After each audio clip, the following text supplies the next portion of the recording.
my channel Science with Mosmi. Let's start our chapter.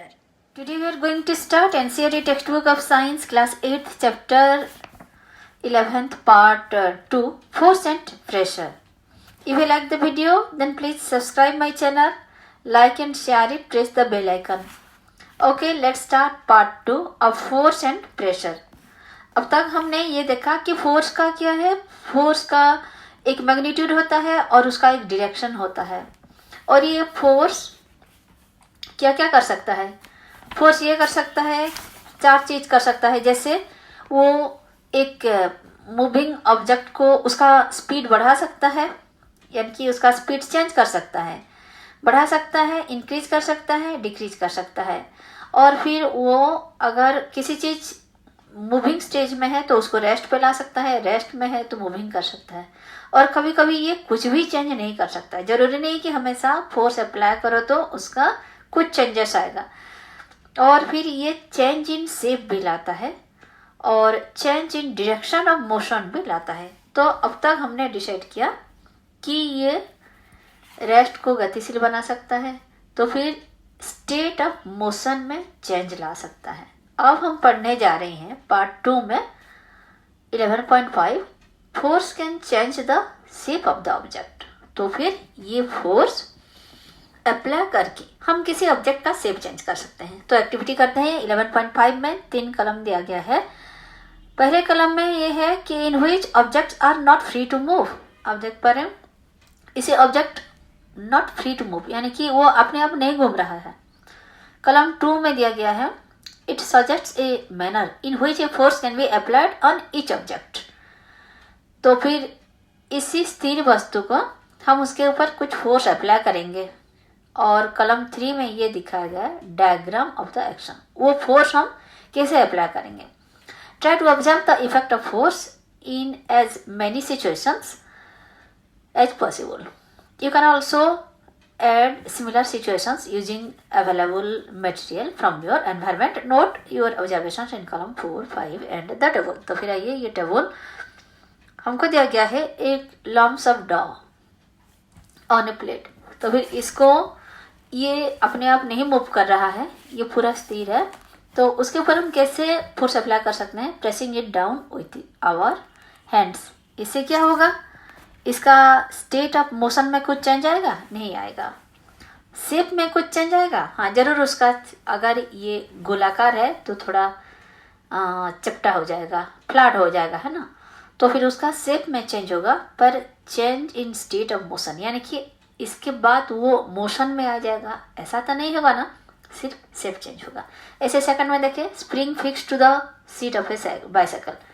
Bicycle की seat के नीचे एक स्प्रिंग लगा हुआ होता है, उसके ऊपर अगर बैठा जाए, फोर्स अगर अप्लाई किया जाए बैठ कर, तो फिर वो स्टेट ऑफ मोशन में उसका चेंज नहीं आएगा, वो फिर ऐसे घूमने नहीं लगेगा. तो फिर उसका शेप में जरूर चेंज आएगा. और थर्ड केस में देखिए, ऐसे रबर बैंड सस्पेंडेड है और उसमें अगर नेल फिक्स्ड एंड वॉल ये है, तो फिर उसमें भी चेंज लाया जा सकता है. कैसे, उसके नीचे अगर एक वेट झूला दिया जाए तो फिर उसका शेप में चेंज होगा, पर वो भी स्टेट ऑफ मोशन में कुछ चेंज नहीं होगा. ऐसे ही नीचे वाला भी ऐसे होगा कि अगर हम एक मेटल स्केल, 2 ब्रिक्स के बीच एक मेटल स्केल रखा गया है, उसके ऊपर अगर कुछ वजनदार चीज हम रखेंगे तो उसके शेप में चेंज होगा, पर स्टेट ऑफ मोशन यानी कि वो ऐसे और झूलता नहीं रहेगा या फिर वाइब्रेट होने लगेगा, ऐसा कुछ नहीं होगा. मोशन में चेंज नहीं होगा और उसका शेप थोड़ा चेंज होगा. तो हमने देखा कि ये शेप चेंज कर सकता है, पर उसको स्टेट ऑफ मोशन में नहीं कर चेंज लाएगा. अब आगे देखते हैं. What do you conclude from the observations noted in table 11.2? Table 11.2 से आपको क्या पता चला. What happens when you apply a force on the inflated balloon by pressing it between your palms? तो फिर what happens to the shape of the ball of dough when it is rolled to make a chapati? एक आटा की डॉ को अगर हम बेलन से उसको प्रेस करेंगे तो एक चपाती बन जाएगा.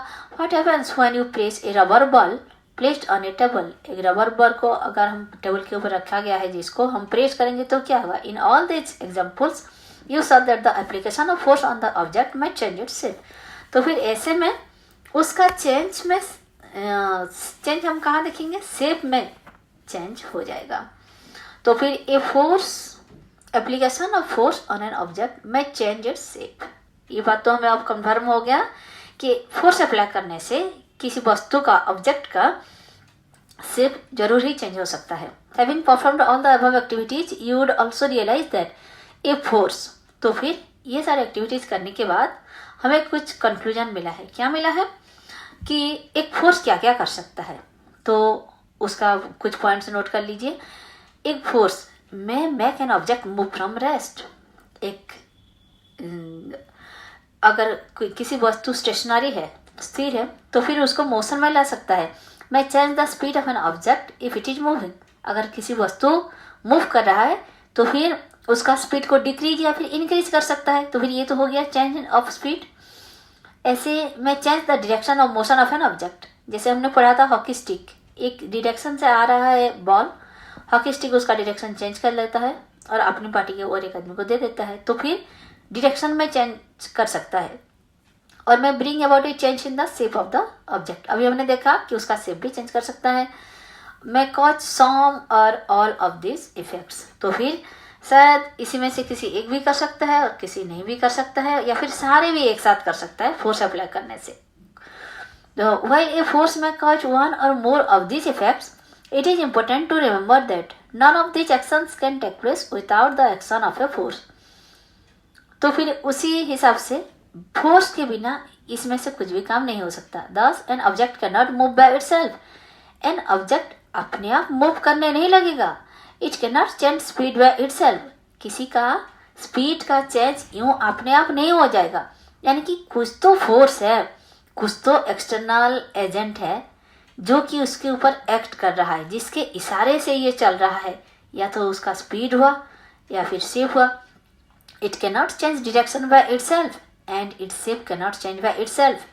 किसी चीज का डायरेक्शन यूं अपने आप चेंज नहीं हो जाएगा, या फिर किसी का शेप यूं अपने आप चेंज नहीं हो जाएगा।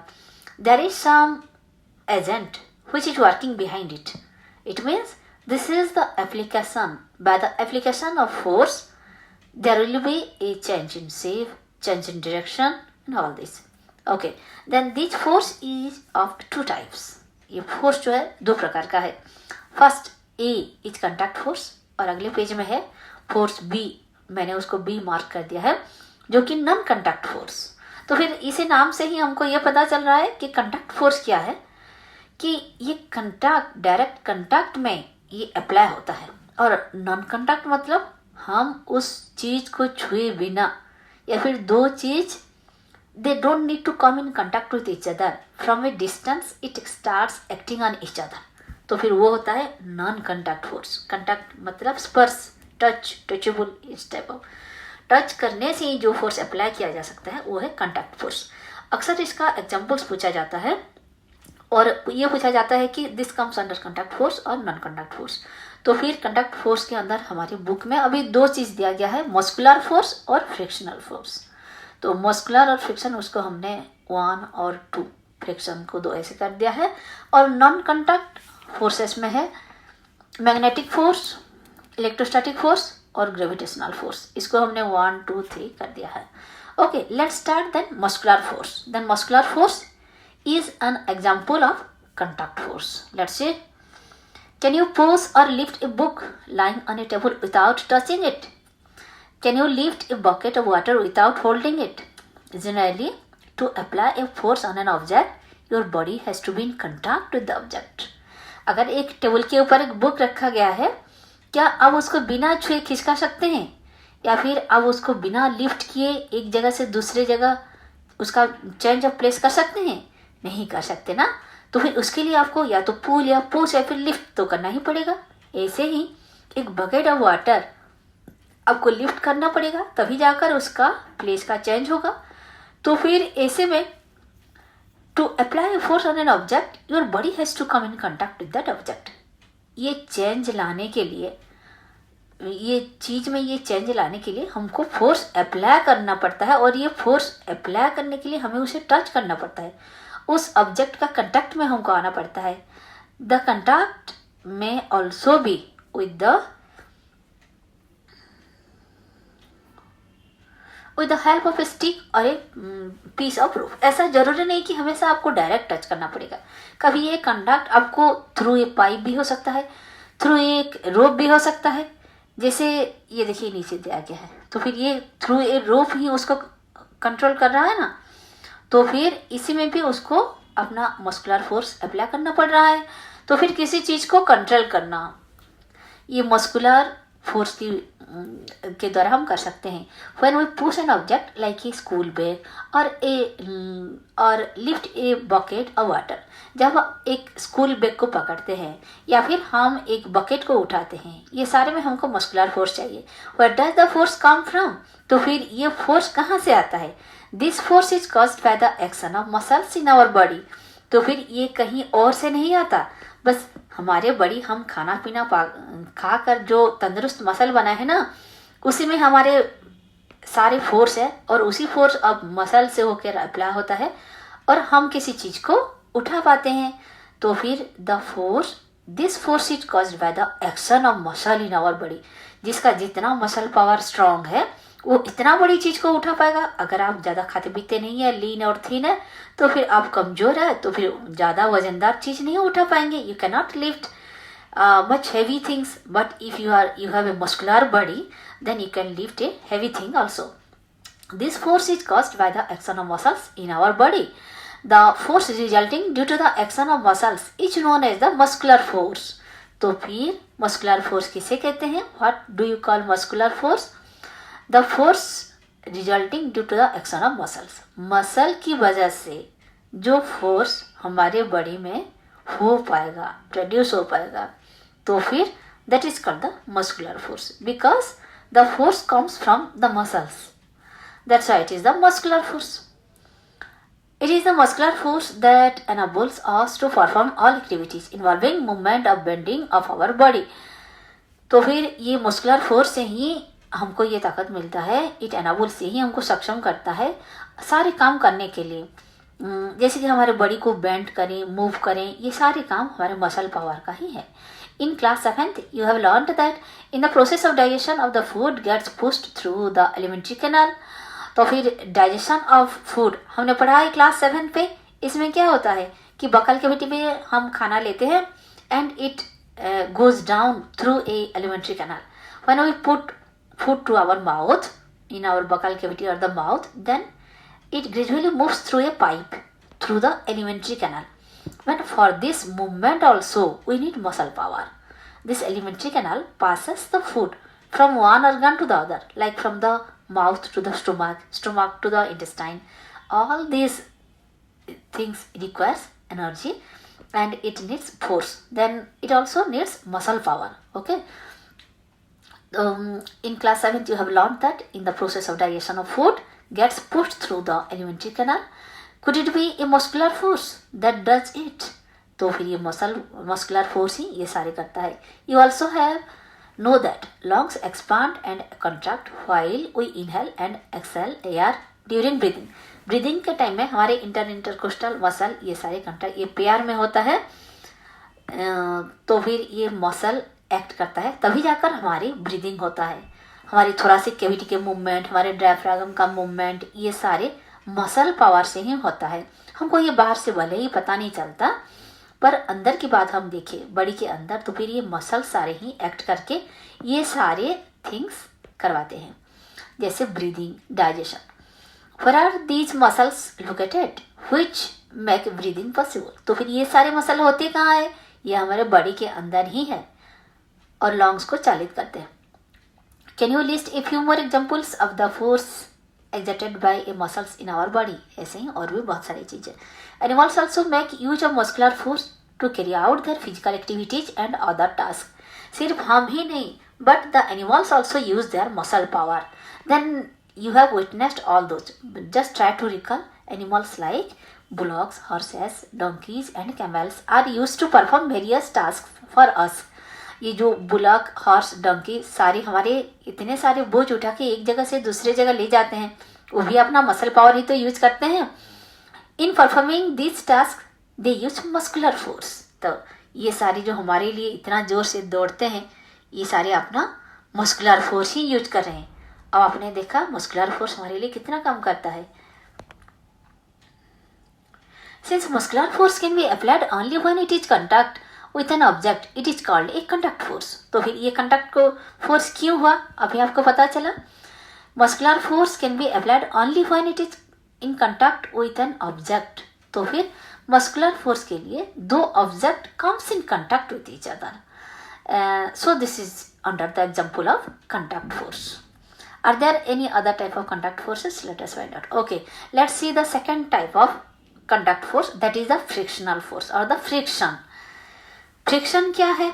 Recall some of your experience. A ball rolling along a ground gradually slows down and finally comes to rest. अब याद कीजिए, एक बॉल घूमता घूमता हुआ जाता है और फिर एक जगह ऐसा होता है कि वो रुक जाता है। तो फिर ऐसा है क्या, आपने उसको कहा था कि अरे बॉल रुक जाना 2 मीटर जाके, ऐसा कुछ कहा था उसके कानों में? बिल्कुल भी नहीं, वो तो उसका तो लाइफ ही नहीं है। पर वो अपने आप घूम घूम के मूव कर कर के फिर रुक जाता है, यानी कि कुछ तो असर, किसी का तो असर उसके ऊपर हो रहा है, कुछ तो फोर्स अप्लाई हो रहा है, तभी जाकर वो रेस्ट पे आ गया। यानी कि कुछ चीज है जो उसको आगे बढ़ने के लिए रोक रहा है, तभी वो रेस्ट को आ गया। यानी कि उसका जो स्पीड था वो क्यों डिक्रीज हो गया, कुछ तो है जो इसका स्पीड को रोक रहा है। When we stop pedaling a cycle, it gradually slows down and finally comes to a stop. तो फिर ऐसे साइकिलिंग करने के टाइम में भी आपको ये एक्सपीरियंस हुआ होता होगा, अगर आप पेडल को पुश करना छोड़ देंगे तो क्या हुआ, वो स्लो डाउन होकर फाइनली कम्स टू रेस्ट, वो पूरा उसका मोशनलेस हो जाएगा। ये ऐसा क्यों होगा? A car or a scooter also comes to rest once its engine is switched off. और कार स्कूटर में भी देखें, अगर इंजन स्टॉप हो गया तो फिर वो भी कम्स टू रेस्ट, पूरा उसका मोशनलेस हो जाएगा, वो पूरा रुक जाएगा। Similarly a boat comes to rest if we stop rowing it. Boat में भी अगर हम उसका पेडलिंग नहीं करेंगे तो फिर वो रेस्ट को आ जाएगा। Can you add some more such experiences? ये सारी बात तो आपने अक्सर एक्सपीरियंस किए हैं, पर आपके मन में कभी ये सवाल उठा है कि ये बंद क्यों पड़ गया? तो अब हम जानते हैं ये सारे answers. In all this situations no force appears to be acting on the objects, yet their speed gradually decreases and they come to rest after some time. किसी ने भी कुछ नहीं किया, पर ये धीरे धीरे आके बंद पड़ गया। कैसे? What causes A change in their state of motion, उन स्टेट ऑफ मोशन, वैसे चलता फिरता हमारी ये चीज को, ऑब्जेक्ट को या फिर व्हीकल को किसने स्टॉप किया? कजेस क्या है? तो could some force be acting on them, क्या कुछ फोर्स उनके ऊपर काम कर रहा है? Can you guess the direction in which the force must be acting in each case? चाहे जो भी फोर्स हो, आपको ये तो पता चल रहा होगा कि वो फोर्स का एक्शन किस डायरेक्शन में वो अप्लाई होता होगा। मैंने कहा था ना, कुछ तो है उसको रोक रहा है। तो फिर the force responsible for changing the state of motion of an object in all these examples is the force of friction. यही तो है फ्रिक्शनल फोर्स। तो फिर ये force, the force responsible for changing the state of motion of an object, उसका जो गतिशील होने का, मूविंग ऑब्जेक्ट होके वो जा रहा था और उसका चेंज इन स्टेट जो हुआ, वो जो रेस्ट में आ गया, ये उसका जो मूविंग से रेस्ट को आ गया, इसी चेंज के लिए कौन सा फोर्स रेस्पॉन्सिबल है? तो फिर इन all this cases it is the force of friction. Force of friction जो है वो जिस डायरेक्शन में वो मूव कर रहा है उसके अपोजिट में वो एक्ट करता है, तभी जाकर ऐसा होता है। It is the force of friction between the surface of the ball and the ground that brings the moving ball to rest. तो फिर ये कहाँ पर एक्ट करता है? ये सरफेस ऑफ बॉल और ग्राउंड के बीच ये एक्ट होता है, and the ground that brings the moving ball to rest. तो फिर इसी दोनों के, तो दोनों कंटैक्ट में है ना, ग्राउंड और बॉल दोनों कंटैक्ट में है, इसीलिए कंटैक्ट फोर्स कहा जाता है। तो फिर इन दोनों जहाँ पर कंटैक्ट हो रहा है उसी जगह वो अप्लाई होता है। Similarly friction between water and the boat brings it to a stop when you stop rowing. तो फिर बोट और वाटर जहाँ पर कंटेक्ट में आते हैं उसी जगह ये फ्रिक्शनल फोर्स फिर अप्लाई होता है और इसी वजह से बोट स्टॉप हो जाता है. The force of friction always acts on all the moving objects and its direction is always opposite to the direction of motion. तो फिर ये बात आप गौर से देखिए, its direction is always opposite to the direction of motion. ये बात हमने आपको पहले से ही बता चुका है. जिस डायरेक्शन में वो मूव कर रहा है उसका अपोजिट डायरेक्शन में फ्रिक्शनल फोर्स हो रहा है, क्योंकि ये है फ्रिक्शनल फोर्स जो है ये रोकने वाला फोर्स है. इसीलिए रोकने वाला फोर्स हमेशा अपोजिट डायरेक्शन में काम करता है. Since the force of friction arises due to contact between surfaces, it is also an example of contact force. तो फिर क्योंकि दो चीज की comes in contact, they touch each other and in the contact place it is applied, so it is the example of contact force. तो अभी तक हमने दो कंटैक्ट फोर्स के बारे में पढ़ा, एक तो मस्कुलर फोर्स और दूसरा है फ्रिक्शनल फोर्स और simply it's friction. You will learn more about this force in chapter 12. Chapter 12 में फ्रिक्शन क्या है इसके बारे में और हम डिटेली पढ़ेंगे. तो फिर you may be wondering whether it is essential for the agent applying force. तो फिर आइए देखते हैं, on an object to be always in contact with it, let us find out. तो फिर हमेशा दो चीज कंटेक्ट में आना जरूरी है, तभी जाकर ये फ्रिक्शनल फोर्स एक्ट करता है. पर क्या हमेशा ये दो चीज कंटेक्ट में आना जरूरी है तभी जाकर फोर्स एक्ट कर पाता है? नहीं. भले ही हमको अब इतना सारा पढ़े, मस्कुलर फोर्स पढ़े, फ्रिक्शनल फोर्स पढ़े, तो हमें लग रहा है, अब ये लगने लगा है कि दो चीज तो कंटेक्ट में आना जरूरी है, नहीं तो फोर्स अप्लाई नहीं कर हो पाएगा. अरे बिना टच किए भला फोर्स कैसे अप्लाई हो पाएगा? But no, it's not always correct. Also there is other type of force, that is the non contact force, यानी कि without touching the force is applied and the other body is affected. Wow, it's amazing. We are going to discuss three such types of forces like magnetic force, electrostatic force और हमारे gravitational force. ये तीन force हैं. Okay, let's start discussing one after the other. पहले हम शुरू करते हैं एक्टिविटी 11.6 से. Take a pair of bar magnet, place the longer side of one of the magnets over 3 round separate pencils और wooden rollers as shown in figure 11.10. तो एक pair of magnet लेंगे और एक का longer side of the magnet over the 3 round shaped pencils. ओहो, तो फिर ये आ गया 3 राउंड शेप्ड पेंसिल है, उसके ऊपर एक को रखेंगे और दूसरे को उसके ऊपर उसको अट्रैक्ट करने की कोशिश करेंगे. Now bring one and of the other magnet near the end of the magnet. देख रहे हैं एक कैसे लेटा हुआ है 3 पेंसिल के ऊपर, और एक मैग्नेट लेके हम उसके पास लेंगे तो क्या होगा? आपको पता है अभी ये एक्सपेरिमेंट जाने अनजाने में कहीं क्या होगा, भले ही उसको 3 पेंसिल के ऊपर नहीं रखा होगा, बस यूं ही क्या होगा. Now bring one and of the other magnet near the end of the magnet, place on the roller, make sure that the 2 magnets do not touch each other. आपको दोनों मैग्नेट को टच नहीं कराना है. Observe that what happens. अब क्या होता है? Next bring the other and of the magnet near the same and of the magnet placed on the roller. तो फिर एक एंड को पास में लाइए, फिर क्या हुआ, फिर दूसरे एंड को पास में लाइए, पर आप उसको टच मत करवाइए. Note what happens to the magnet placed on the roller every time another magnet is brought near it. तो फिर जब भी आप मैग्नेट लाते हैं, या तो वो अट्रैक्टेड होगा या फिर देयर विल बी रिपल्शन. अगर आप ये पहले से ही पढ़े हैं क्लास 6 में, अगर सेम पोल होगा तो रिपल्शन हो जाएगा, अपोजिट पोल होगा अट्रैक्शन होगा. ओके, आइए आगे देखते हैं. Does the magnet on the rollers begin to move when the other magnet is brought near it? जैसे ही दूसरा पास में आया, क्या जो लेटा हुआ मैग्नेट मूव करने लगा? Does it always move in the direction of the approaching magnet? अब तरह तरह से इसको दिखाए, एक साइड, फिर अदर एंड, अदर साइड वो मैग्नेट का. तो फिर हर केस में क्या वो ऐसे खींचने लगा. What do these observations suggest? Does it mean that some force must be acting between the 2 magnets? आपको ऐसा लग रहा है क्या कि दोनों के बीच कुछ फोर्स काम कर रहा है? You have learnt in class 6th that like poles of 2 magnets repel each other and unlike poles attract each other. तो आपने क्लास 6 में ये पढ़ा है कि अनलाइक पोल्स, यानी कि अगर दो पोल सेम नहीं है तो भी ये ईच अदर को अट्रैक्ट करेगा। जैसे बॉयज में अट्रैक्शन कम होगा, बॉयज गर्ल्स में अट्रैक्शन ज़्यादा होगा। ऐसे ही आप मन में कुछ दिमाग में बिठा लीजिए and you can understand it. तो फिर अनलाइक पोल्स होगा तो फिर वो अट्रैक्ट करेगा, और इसका अपोजिट होगा, लाइक पोल्स होगा तो वो रिपेल करेगा।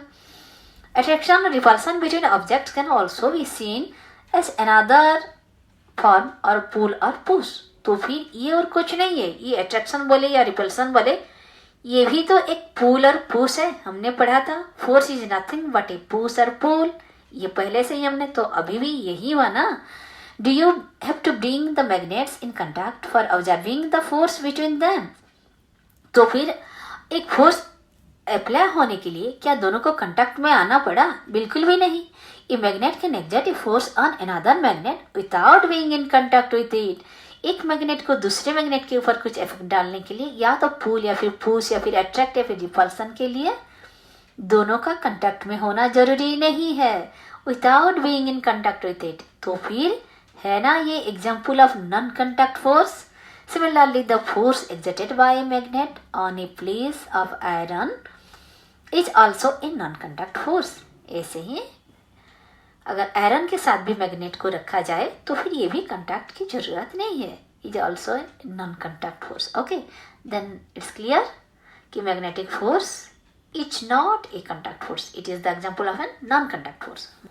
Electrostatic force activity 11.7 take a plastic straw and cut it into nearly 2 equal pieces.